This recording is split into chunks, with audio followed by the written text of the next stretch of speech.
At the outset, I want to thank Speaker Mike O'Neill for granting me the honor to speak with you in this spectacular chamber. Thank you, Mike.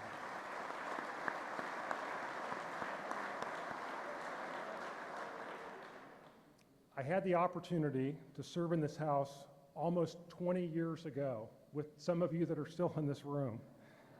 And to be back in this magnificent setting is invigorating. I also want to acknowledge the other dignitaries that are with us today.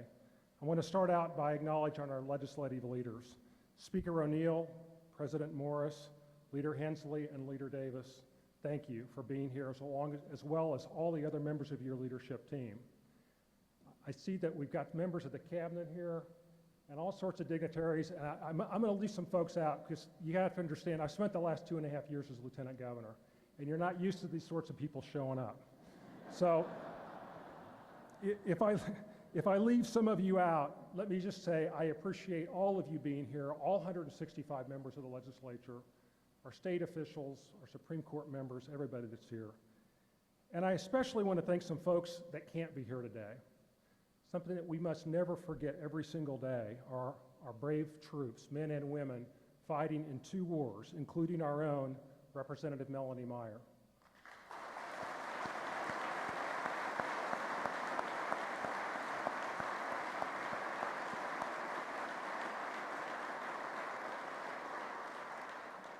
And our own state employees, the men and women of our public health and emergency management teams who are out working on the flood issue and the flu issue right now.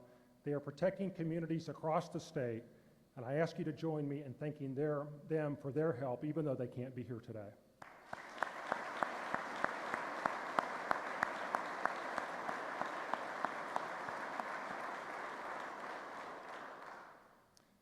Last but not least, I'd like to thank my wife, Stacy, for being here. We've been best friends, confidants, and husband and wife for the last 26 years, and Stacy, you mean everything to me.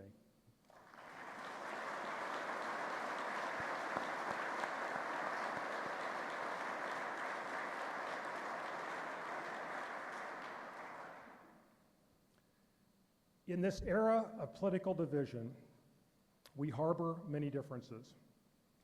We will not see eye to eye on every issue. We will not always agree. We will not. But we will always share one thing. We share, all of us here, every person in this room, a love for the state of Kansas. And today I've come to tell you that this common bond will always be stronger than any of our differences. I have lived here for all of my 51 years, and I love our state. I love our heritage, what we stand for, what we are, and what we will become. I love our origin. I'm so proud that our state could have chosen to be a free state or a slave state, and we chose to be a free state. I'm so proud of our ancestors, folks from the East Coast that migrated to Kansas not to seek fame or fortune, but to fight for freedom and protect us from the onslaught of slavery. I'm so happy that I grew up in Wichita, and all of you that are from Wichita know what I'm talking about.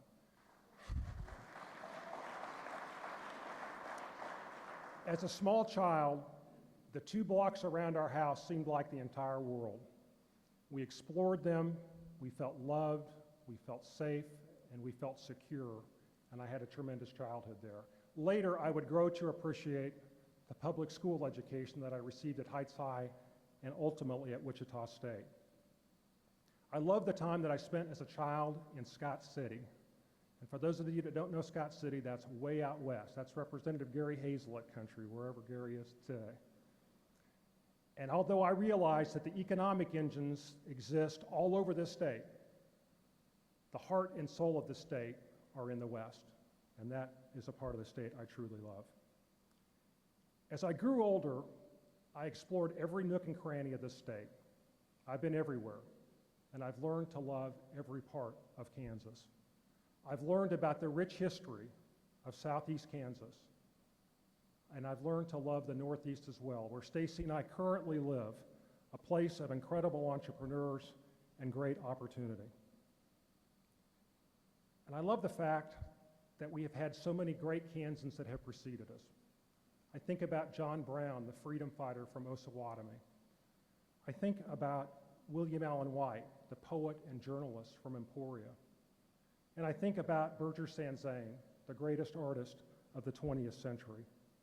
I'm also proud of our political giants, Alf Landon, President Eisenhower, and Bob Docking, for that matter, the entire Docking family. But most of all, I love our state motto, ad astra per aspera. That message that our founders sent us almost 150 years ago has never been more relevant than it is today. Though our path may be rife with difficulty, we will reach the stars.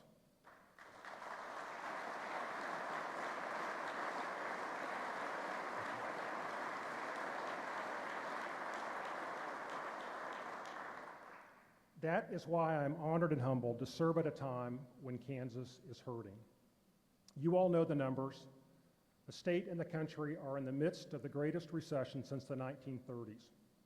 Tens of thousands of Kansans have lost their jobs. Our revenues have declined.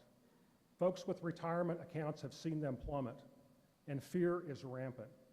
But my message today is one of optimism. Throughout our history, we have faced challenges that appeared to be insurmountable. The Great Depression, the Dust Bowls, the challenges of 2 world wars. And in each of these occasions, Kansans have not only survived, we have prospered. Make no mistake, we will face and defeat our current economic challenge in the same way that we have in the past, with a determined optimism rooted in the common spirit that pushes all Kansans to the stars no matter what the difficulties. And when we defeat it, we will come out stronger and better than ever before. Our message of our shared past is clear. Our belief is stronger than our doubts. Our determination is greater than any obstacle, and our passion is more furious than any storm.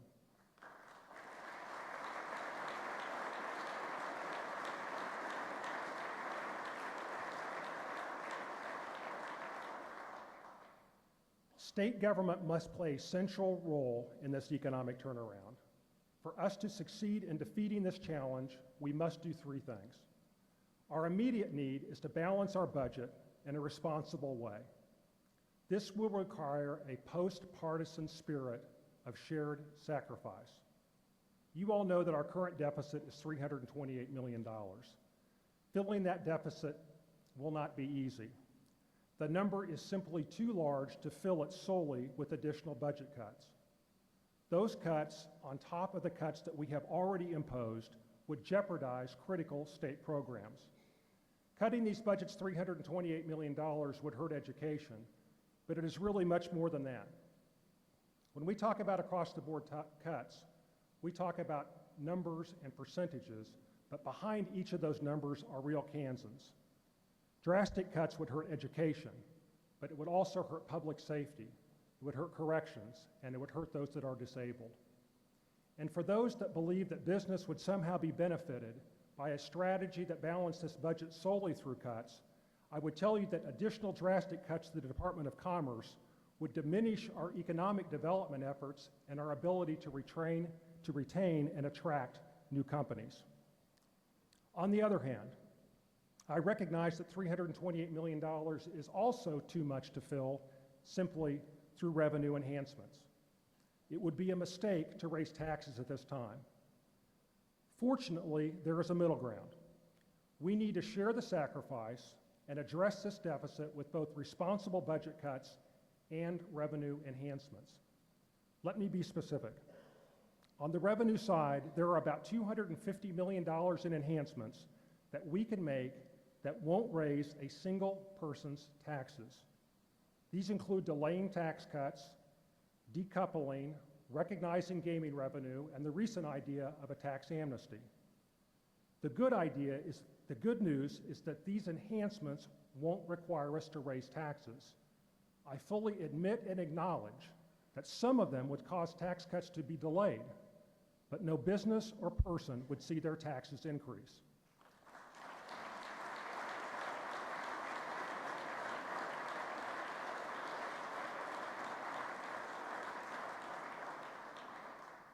Shared sacrifice will also require us to make modest cuts in state government.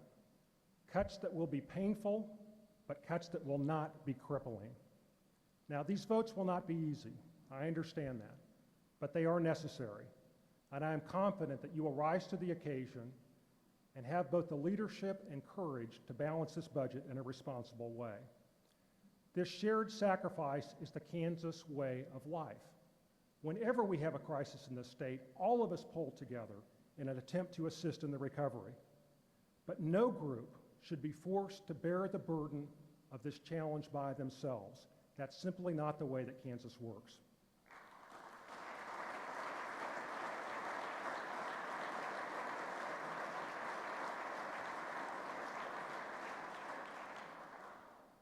The second action that we need to take is to create and protect jobs. Our unemployment rate has increased from 4% to 6.5%, and just today, there have been announcements of additional layoffs. Kansans need to know that we are fighting every day as hard as we can to protect their jobs. There are several strategies that we will use to do this. First, we must promptly and efficiently put the Recovery Act funds in place. With the Recovery Act's investment in education, we are protecting jobs. With the investment in highway programs and energy efficiency, we are creating jobs. A key priority of this administration will be to continue to get the Recovery Fund money working in Kansas as quickly as possible. We will also protect and create jobs by holding on to our previous victories in NBAF and in the base realignment and closure process. Some of you may be aware that Texas is attempting to take away our NBAF victory by recently filing a lawsuit against us. And my message to Texas is simple. If you interfere with NBAF, not only will we mess with Texas, we will crush your frivolous attempts to take it away.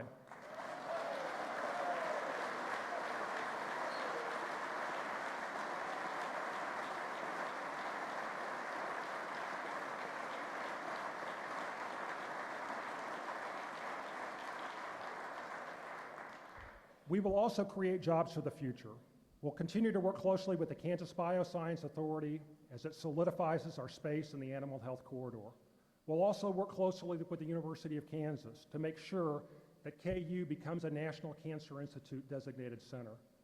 And we'll continue to work hard to attract renewable energy companies to this state. Kansas should be a hub both of wind farms, but also of factories that supply parts to those wind farms, and working together, we will make that happen. This hard work will bear fruit, and together we will protect the jobs of Kansans as we move through this recession. Finally, in order to turn this economy around, we need to unify this state. The time for typical party politics is over. The challenges are too daunting, and the stakes are too high.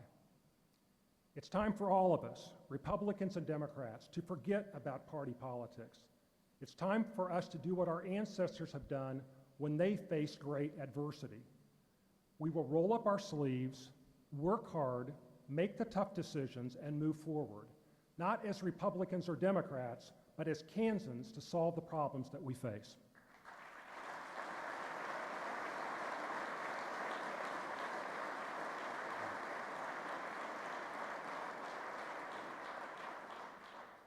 I am confident that with the legislative leaders that we have in place, we can get this done. And President Morris and Leader Hensley, Speaker O'Neill and Leader Davis, you have provided the state with outstanding Kansans who have placed the best interest of the state ahead of their own. I also acknowledge the great other members of their leadership teams and all 165 of you, because I believe that all of us together will make a great team as we move forward. Now, right now we are fixated on the year 2010, and rightly so. The pain and fear that people are experiencing is real, but there will be brighter days ahead.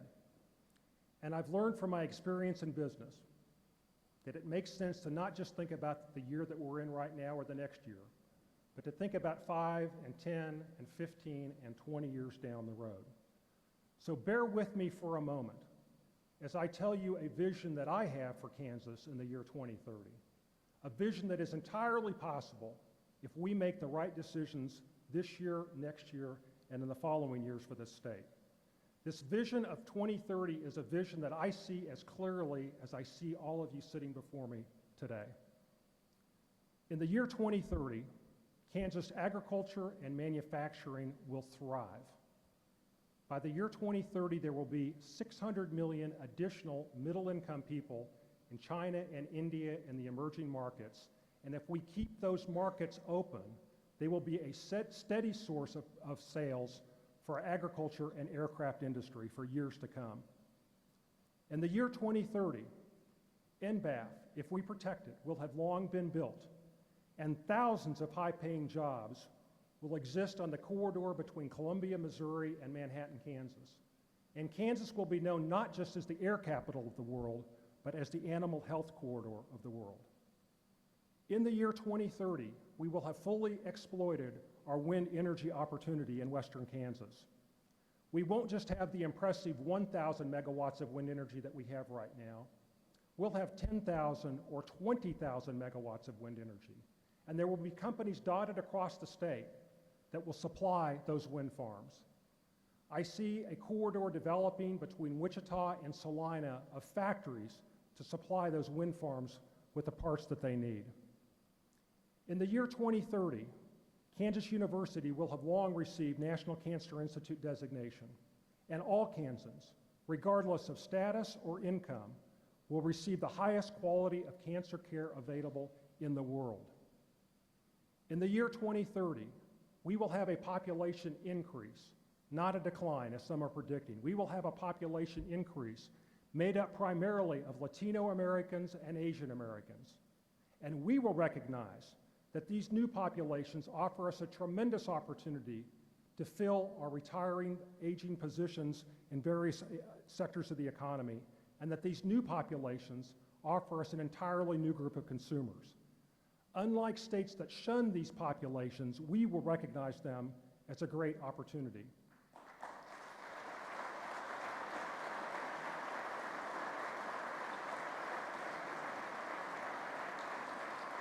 Thank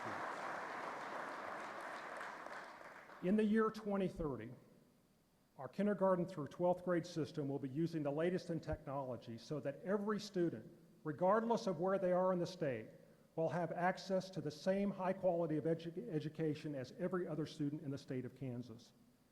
In the year 2030, if we make the right decisions, our regent system will excel. We'll spend our time not just talking about whether or not our basketball team or football teams are in the top 25. We'll spend our time talking about more important things, like whether our medical schools, our engineering schools, and our undergraduate schools are in the top 25.